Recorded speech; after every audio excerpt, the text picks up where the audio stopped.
देखिए, आपने पिछले दिनों जिस तरीके से छात्रों के साथ हुआ, पिछले दिनों जिस तरीके से आदरणीय राहुल गांधी प्रियंका गांधी के साथ बर्बरता पूर्ण व्यवहार हुआ, और उसके पश्चात हमारे नेता राहुल गांधी जी ने आज भी कल भी पार्लियामेंट में पूरा विपक्ष ने ये मांग की है कि इन बच्चों के साथ जो दुर्व्यवहार हुआ है उन लोगों को सस्पेंड किया जाए, और जो खासतौर से जो मानव संसाधन मंत्री है उनका इस्तीफा अवलंब लिया जाए। इन सब मांगों को लेकर कांग्रेस और पूरा विपक्ष सदन में पार्लियामेंट में खड़ा हुआ है। उस मांग को हम लोग अपने स्तर से उनके साथ जो संबद्ध करते हुए हम लोग इस मांग को दोहरा रहे हैं, और ये गूंज पूरे भारतवर्ष में ये मांग गूंज रही है।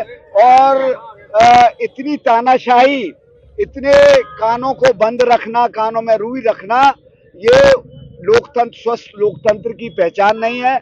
और आदरणीय मोदी जी से और गृह मंत्री जी से हम लोग कहना चाहेंगे कि इससे पहले कि कोई आंधी तूफान आए और आप उसमें बह जाएं, बेहतर ये होगा कि जो हमारी मांगे हैं, जो बहुत ही न्यूनतम मांगे हैं, उनको सरकार स्वीकार करे। और नेताजी, क्या नाम है आपका? मैं नवेद खान, महानगर अध्यक्ष, कांग्रेस पार्टी, अलीगढ़। ये प्रेस रखी गई थी, इसके बारे में क्या कहना चाहिए? प्रेस इसलिए लिखी गई थी, अभी जो है माननीय बेगूवंश जी के नेतृत्व में हम लोगों ने बहुत बड़ा एक धरना प्रदर्शन किया है और बीजेपी का विरोध किया है। और हम आज फिर यहाँ से आपकी प्रेस वार्ता से मैं ये कहना चाहता हूँ, जब तक स्टूडेंटों को इंसाफ नहीं मिलेगा वो भी अपनी लड़ाई लड़ते रहेंगे, और कांग्रेस भी उनके साथ कदम से कदम मिलाकर उनकी लड़ाई लड़ती रहेगी। उनके हक के लिए कांग्रेस आगे तक जाएगी। और कांग्रेस जिस तरीके से राहुल गांधी जी, जैसे प्रियंका गांधी जी और हमारी पूरी कांग्रेस के बड़े बड़े नेता प्रदर्शन कर रहे हैं, हम लोग उन्हीं के नक्शे कदम पर चल के पार्टी का सहयोग कर रहे हैं और आगे बढ़ रहे हैं। जब तक मोदी जी, अमित शाह जी जब तक इसका प्रधान का इस्तीफा नहीं ले लेंगे, शिक्षा मंत्री का, तब तक हम लोग पीछे नहीं हटेंगे। हमें हर हाल में उनका इस्तीफा चाहिए।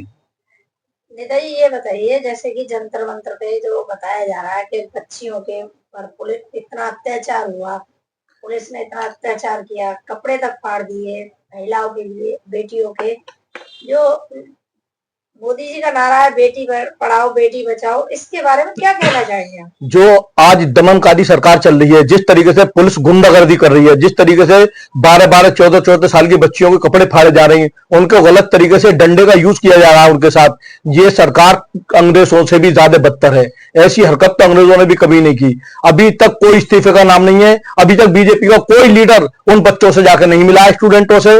अभी तक कुछ ही ने उनका दर्द नहीं समझा है। एक लड़के के रोड पर डंडों से मार रहे थे और वो जंगल मंगल शुरू कर दी, उसके बाद भी उसको मारते रहे। ये हमारे देश की राजनीति है।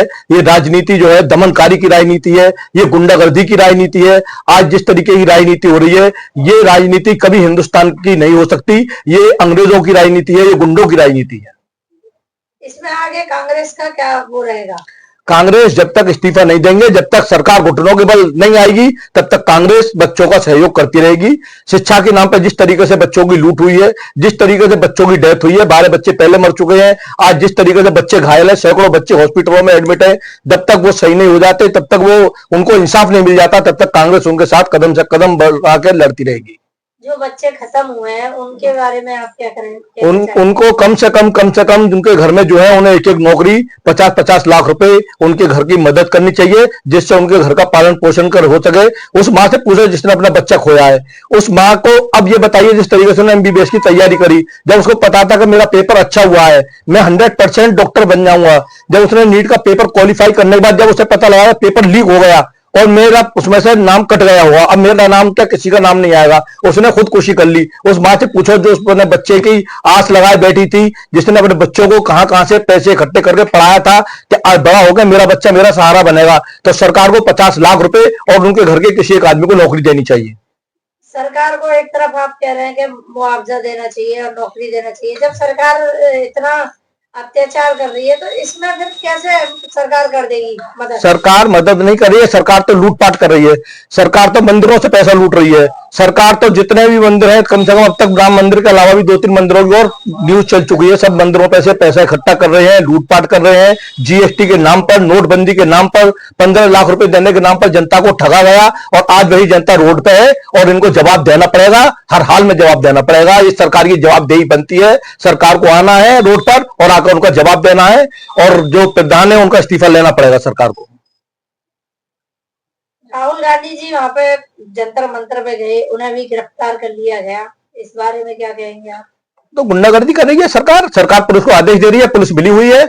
राहुल गांधी जी बिल्कुल शांतिपूर्वक अपना प्रदर्शन कर रहे थे, वो तो बोल भी नहीं रहे थे, मैं देख रहा था खड़े थे और लोग नारेबाजी कर रहे थे, उनके घर के आगे बैठे थे। ये नहीं प्रधानमंत्री आज वो है, कल राहुल गांधी जी बनेंगे प्रधानमंत्री, ऐसा तो नहीं राहुल गांधी प्रधानमंत्री बनेंगे। तो ऐसा नहीं है कि सरकार इस तरीके से गुंडागर्दी करके और उनको जबरदस्ती से जेल में ठूस रही है, उनके घूसा लगा या लात लगी, उनके ब्लड तक आ गया नाक से। ये दमनकारी सरकार है, इसको ना राहुल गांधी की फिक्र है, ना स्टूडेंट की फिक्र है, ना आम जनता की फिक्र है, इन्हें तो सिर्फ अंबानी और अडानी की फिक्र है।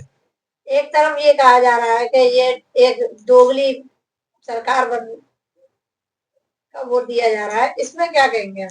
दोगली सरकार तो है ही। आप सिर्फ दो लोगों को पूरे दुनिया का बिजनेस उठाकर दे दिया। आज देख लिए व्यापारी किस कैसे तराई तराई है। ये अमिनिशा मार्केट है, या कम से कम 1000 दुकानें। आप मार्केट में जाकर देखिए, यहाँ पे कस्टमर नहीं है, रोडों पर लोग परेशान।